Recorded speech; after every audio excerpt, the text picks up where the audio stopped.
बिस्मिल्लाहिर्रहमानिर्रहीम अस्सलाम वालेकुम व्यूअर्स, मैं हूं आपका होस्ट इकबाल आरिफ नकवी और आप इकोनॉमिक्स पॉइंट देख रहे हैं। इस वीडियो में हम प्रोफेसर अल्फ्रेड मार्शल की लिखी हुई इल्म मुआशियत या इकोनॉमिक्स की डेफिनेशन पर बहस करेंगे। मार्शल ने कहा कि इल्म मुआशियत इंसान की मामूली तर्ज ज़िंदगी या आम रोज़मर्रा ज़िंदगी का मुताला है जिसमें इंसान के उन इनफरादी और इज्तमाई अफ़आल या कामों का मुताला किया जाता है जिनका तल्लुक मादी फलाह बहबूद से है। बस मुआशियत एक तरफ दौलत का इल्म है तो दूसरी तरफ जो मोस्ट इम्पॉर्टेंट है ये इंसानी ज़िंदगी का एक अहम पहलू है। अब अगर प्रोफेसर मार्शल की डेफिनेशन को हम मज़ीद अंडरस्टैंड करने की कोशिश करें तो इसके 4 मेन पॉइंट्स निकलते हैं। मार्शल की डेफिनेशन का सबसे पहला इम्पॉर्टेंट पॉइंट यह है कि इसमें हम इंसान की मामूली तर्ज ज़िंदगी पर बहस करते हैं या उसकी रोज़मर्रा ज़िंदगी पर बहस करते हैं। अब मामूली तर्ज ज़िंदगी का मतलब यह है कि वो ज़िंदगी जो एक कॉमन पर्सन, जो एक आम पर्सन मैन गुजारता है। यानी इसका मतलब ये है कि उन लोगों का मुताला नहीं किया जाता जो आम कॉमन सोसाइटी में नहीं रहते, बल्कि वो अलग थलग रहते हैं और कॉमन लोगों की तरह ज़िंदगी नहीं गुजारते। इस कॉन्सेप्ट को समझाने के लिए मैं रेड इंडियंस की आपको एग्जांपल दे सकता हूं कि रेड इंडियंस वो लोग हैं जो दरख्तों के पत्ते जिस्म पर लिबास के तौर पे पहनते हैं, जानवरों का शिकार करके खाते हैं, मौसमी तब्दीलियां उनको इतना अफेक्ट नहीं करती, उनकी अपनी सी लैंग्वेज है और वो बाकी दुनिया से कट ऑफ होकर रहते हैं।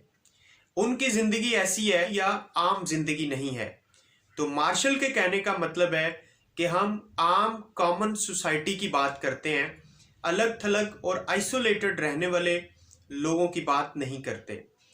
दूसरा जो मेन अहम पॉइंट निकलता है प्रोफेसर अल्फ्रेड मार्शल की डेफिनेशन में, वो ये कि हम इंसान के इनफरादी और इज्तमाई अफ़आल या कामों का मुताला करते हैं। लेकिन इसको क्लियरली इस पॉइंट को अंडरस्टैंड करने के लिए एक एग्जाम्पल का सहारा लिया जा सकता है।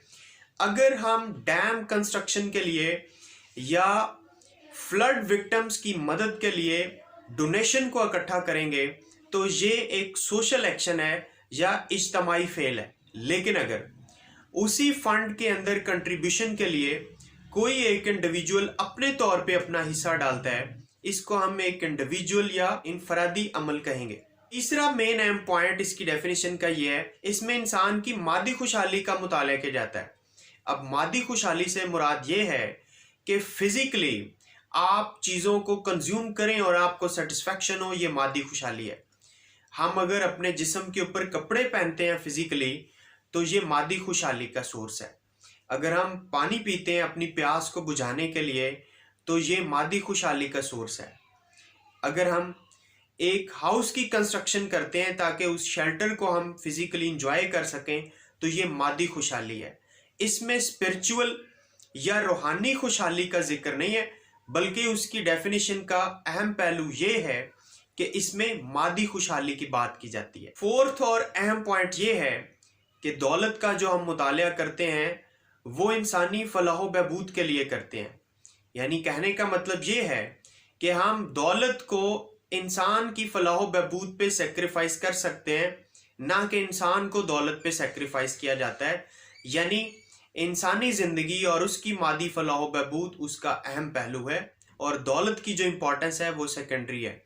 वीडियो आपको अच्छी और इन्फॉर्मेटिव लगी है तो लाइक करके शेयर कीजिए। चैनल पर नए हैं, सब्सक्राइब नहीं किया तो सब्सक्राइब करके बेल आइकन प्रेस कर दें ताकि आपको आने वाली वीडियोस के नोटिफिकेशन मिलते रहें। अगली वीडियो तक अपना ख्याल रखिएगा। अल्लाह हाफिज़।